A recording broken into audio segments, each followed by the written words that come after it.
Very good. Good evening. Welcome to this evening's Committee of Adjustment meeting. Council of the Municipality of East Ferris has empowered this committee to make decisions on minor variance and consent to several applications on their behalf. Committee is made up of 5 citizen members and 2 members of council. Members are as follows. Frank, would you start, please? Frank Corbett.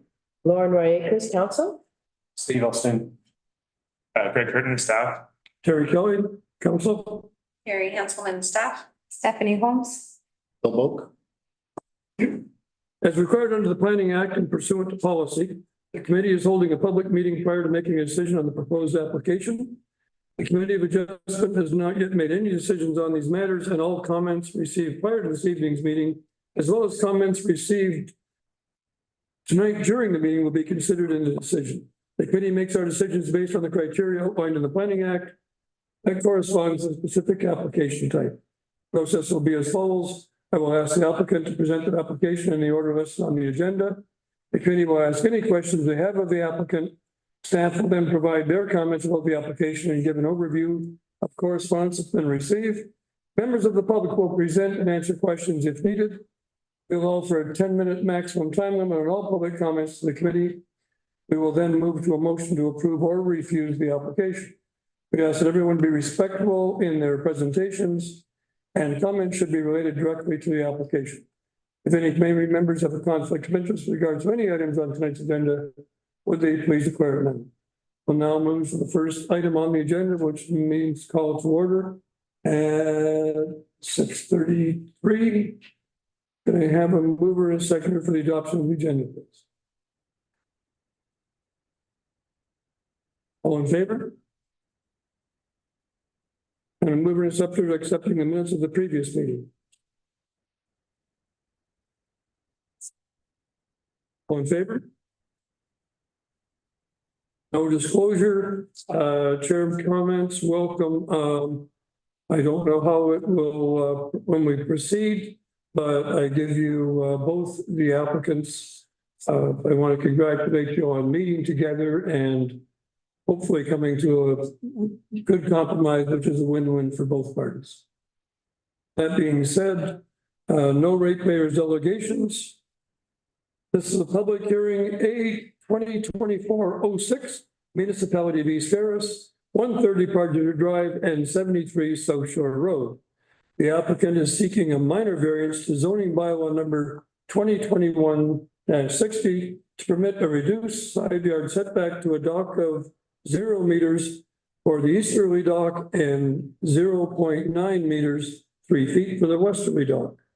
The variance request is also seeking to permit the construction of a boathouse with a reduced setback to the side lot line of 1.2 meters, which is 4 feet, and a floor area of 50.2 meters squared, which is 540 square feet, whereas a 4.5 meter side yard setback is required, and a maximum floor area of 45 square meters, which is 484 square feet, is permitted. Mrs. Guppy, do you have any comments, or would you like to address? My only comment is that John and his wife have agreed that what we managed to come to an agreement on is fine. It gives them the house. It keeps me out of the weeds, and we're quite happy with it. So Super. Okay, thank you very much.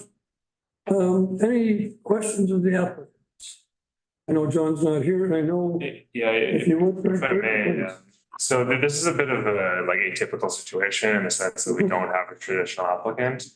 So I was actually going to present the application because the application is actually being made by the municipality. So we own the land, the shoreline road allowance that they're purchasing. Like we still own that.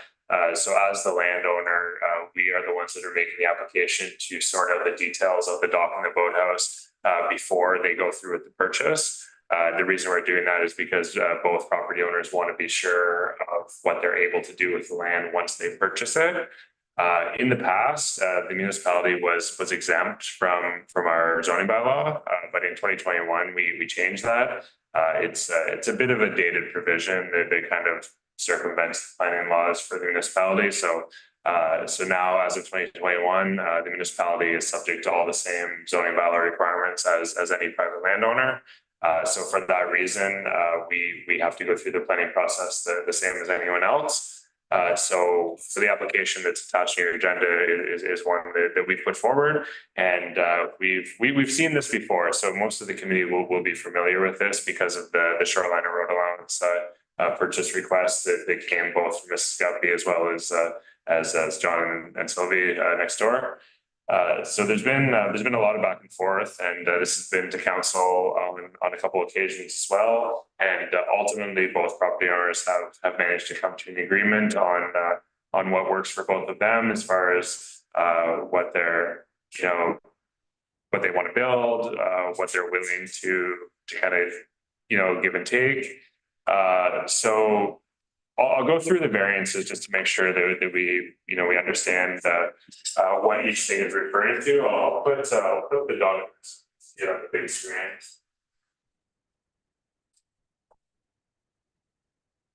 So starting with this one, this is a sketch that was prepared by Callan Dietz, Ontario Land Surveyors in the region. This doesn't specifically refer to the variances, but I just wanted to give the committee a bit of understanding of the context. So the proposed boundary line that's shown all the way around is the portion of the shoreline road allowance that would go to both parties. And then in the middle, you can see a line that it follows the lot line and then takes a hard right and goes down towards the docks. So that is the proposed boundary line where the shoreline road allowance will be split, with the one on the right going to John and Sylvie, and then the portion on the left going to Kathy. And this has been generally agreed upon by both parties, and has been back to council, who have given this lot layout their general blessing. And part of this was this sketch, and this is a sketch that John put together, showing the rough locations of the dock and in his case the boathouse that he wants to build. The reason for the variance is so the docks in both on both properties, or what will become both of their properties, both have setback issues. So we're dealing with the top one to the left first. So this would be a future dock location for Kathy's property, and this is the 0.9 meter setback. So our bylaw says that there needs to be a setback between the edge of the dock and the property line as it projects out into the water. So this dock would run parallel to the projected lot line at the 0.9 meter setback, which is a reduction from the 1.2 that's required. And then the one to the right in front of the boathouse, this one is a bit more complicated. So if we project the two lot lines, looking at right here and right here, those two lot lines converge out here. So you'll see, especially this one, the dock crosses over that lot line. So because of the nature of this property being in a bay, it's very, very difficult to orient the property in any way that doesn't have the lot lines converge together like that. So without any type of exemption to this, just because of the unique topography of the shoreline, it makes it essentially impossible to build a dock on this property. So the 0 meter setback request is just recognizing that for a dock to go here, it has to cross that projected lot line. And this is a situation that both neighbors have talked about, and we've also been in contact with the other neighbor on the easterly side of John's property. So everyone that is immediately affected has been involved in this the creation of this plan. Just quickly, I noticed the docks are quite lengthy. If I recall right, it was due to the amount of water, the depth of the water there. Is that correct? It's quite shallow. Yeah, it's quite shallow. So what I would suggest, if the committee does approve this application tonight, it's possible to attach schedules to an approval. So I would suggest it would probably be a good idea to attach this drawing as a schedule to the approval, which would outline, the general location of the docks as well as the boathouse. There may be some, variability. I know that John has talked about maybe there's an opportunity to move the boathouse even further this way. But that would still be within the setback reduction right here. And would only get, further away from county's property, but it will never be closer. But if we attach this as a general guideline, it would help guide the words on the decision. Getting to the boathouse though, so there's two requests for the boathouse. So in John's case, the primary driver for wanting to purchase the shoreline road allowance was wanting to put a boathouse and then the dock and the boat rail going off of it. Nobody really anticipated how narrow the frontage would become once the lot lines were drawn with the way that our shoreline road allowance purchase bylaw is worded. So because of that, he needs an exemption from the side yard setback because of how tight it becomes with the water. And that's where the 4.5 meter setback going down to 1.2 meters is requested. So the distance between the edge of the boathouse and the lot line between the two properties would need to maintain at least that 1.2. And then if it increased further to the right, that would also be fine. It would provide a greater setback, but the 1.2 would be the minimum. And that's what this drawing reflects. And then the additional request was to increase the permitted floor area from 45 square meters or 484 square feet up to 50.2 square meters, which is 540 square feet. And the primary reason for that request was to accommodate the size of their boat that they're looking to put in there. It basically indicated that doing any shorter or smaller would make it very difficult to accommodate the boat as well as the maintenance tools and other things they need to store there. And those are the two requests. In this case, with the municipality being the applicant, I didn't write a planning report since I was the one that made the application. So it's a bit of a weird dynamic. But we did not receive any correspondence from any agency, any neighbor, or anyone. It might be the first time we've never had a piece of correspondence, actually. So I'd be happy to answer any questions. I know it's a bit of a convoluted, complicated file. So really, what we're looking at, we are not approving the docks. That's not up to us. You are in a way, yes, because there's setback. And the setback? Because the setback is required. So a 1.2 meter setback from the lot line is required by our bylaw. So one of the variance requests that we're asking for approval from you is to reduce those required setbacks. In the case of the right or the left dock, so the westerly dock, it would be 0.9 meters where 1.2 is required. And then in the case of the one on the right, it would be 0 meters because of how it crosses that projected lot line. So I just have a question, because there's a difference between the draft boundary lines and the dock and boat layout. In the draft boundary lines, it doesn't show that they're perpendicular or in line with the proposed boundary between the two properties. Yeah, that's So it's turning slightly. So I don't want, just because it's going to happen, we don't want any further. no, that's Further down the line. That's a really good catch, actually, and I showed the first drawing primarily just to give the context of the lot boundary. But those dock locations that we're showing on there were plotted by the surveyor, and then talking to both property owners that they both indicated that they needed to be in a parallel configuration to the lot lines. I can see that. Because No. one diagram is different to the other, it doesn't affect the person. Doesn't. Further up, you're totally aware that they've done. Very, very good catch, yes. So that wasn't removed by the surveyor from their original sketch. And this is the only one we should be relying on for the orientation of the dock. Frank? I have two questions. One, I'm very happy that they've come to an agreement. I'm just wondering on the sale of the property, if all these agreements that they have between them will be put on paper so that it doesn't come back to us. Is that a yes or? So minor variances stay with the property. So any subsequent owner of a property, or let me rephrase that. So it doesn't matter who owns the property. The variance approval will stay with the property, not the person. So the municipality is applying for these variance approvals for the shoreline road allowance land that we own. And once the land is sold, based on the previous drawing to each owner, that variance approval will remain with that land. So the variance approval will have this sketch attached, it will have this wording in it. And so whether they own it or anyone else in the future, this set of documents will be attached to each of those approvals with each of those properties going forward. They're fully aware. Yes. Thank you for that.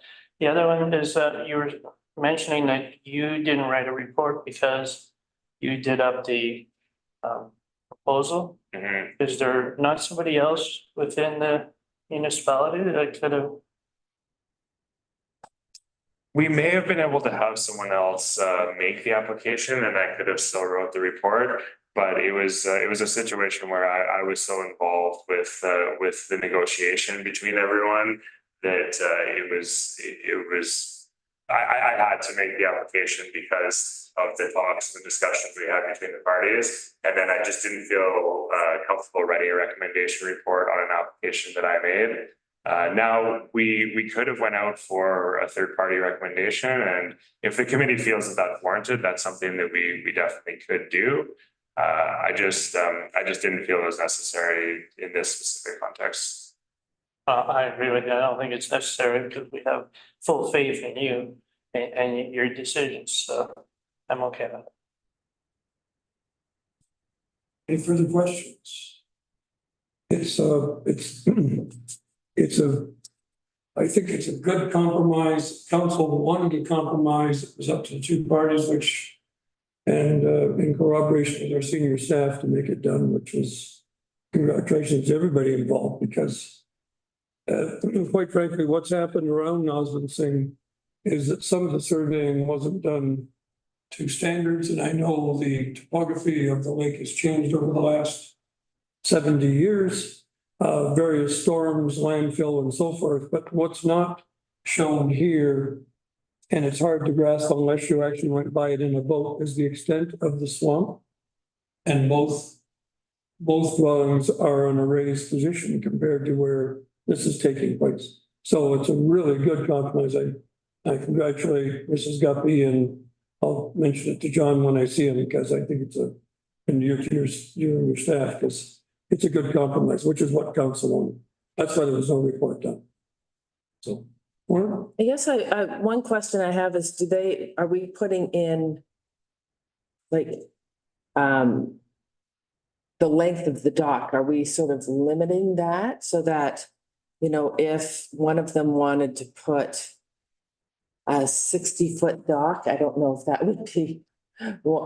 would be possible or not, but does that make it like, then it really extends across somebody's property? So when we had discussed it, we had discussed the docks being limited to the length of the current dock. So there's one current dock that was kind of in the middle of the properties, and that dock, as part of the sale agreement, would need to be removed at some point. Right. And these two new docks would be on their respective properties and would be limited to the length of the existing dock. Is that? 22 meters. Yeah. It's yeah. Okay. Any further questions? If we were on the water and you could look at it, you'd see one home up here, one home there. This is a long way, and then you got a huge swamp up in front of you, and it goes all the way over to almost to Booth's Old Dock, which is in at the end of Ashtabula Bay, the big dock that's no longer viable. It's a good compromise. That's just my own opinion. But the extent of the swamp is big. This gives people access, both parties access, and the ability to do some improvements on the shoreline. Anyway, is everybody in favor? We have a mover and a second, please. All in favor? All is passed.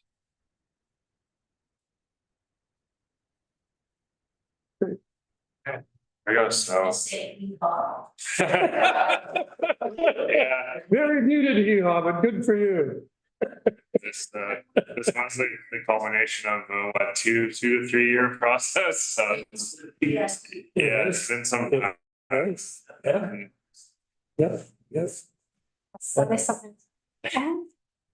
Anything for Mrs. Guthrie? I'll have some correspondence to send out with a copy of the decision and everything. But this will need to go back to council for bylaw to finalize the sale, after the surveyors go back and put the pegs in. So now that we've, got a decision on this, we'll direct them to do that. So there are a few administrative wrap-up steps, but the hard part is done anyways. Okay, Okay, So is that, yeah, that's it. that, I can't rest anymore. these are open to the public. If you have a quiet night, you want to attend, you're more than welcome. We do this once a month. Oh, you go. Okay. That being said, is there any correspondence or information? I do have one thing. I didn't put on the agenda, but it's regarding the July meeting. So our July meeting would normally be on July 17th.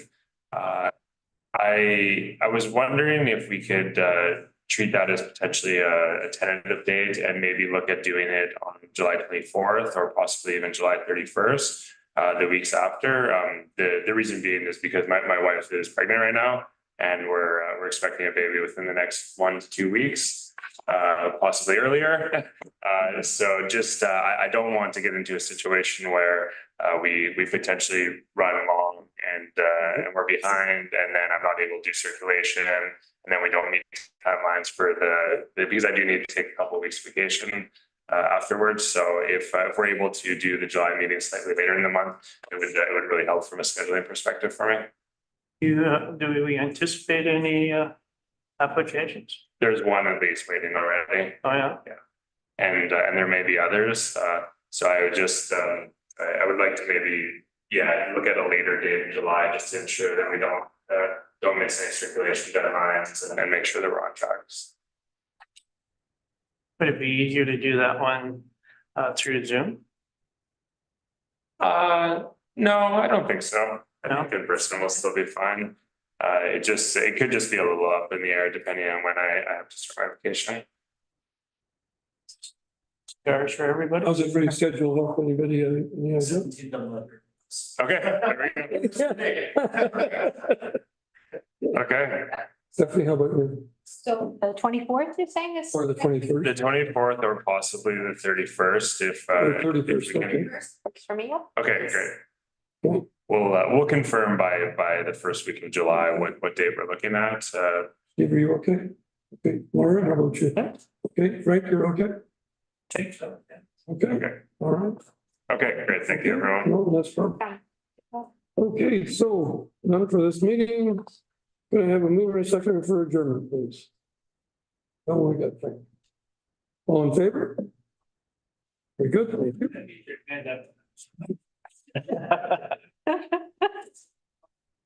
Oh. Just have to see, it's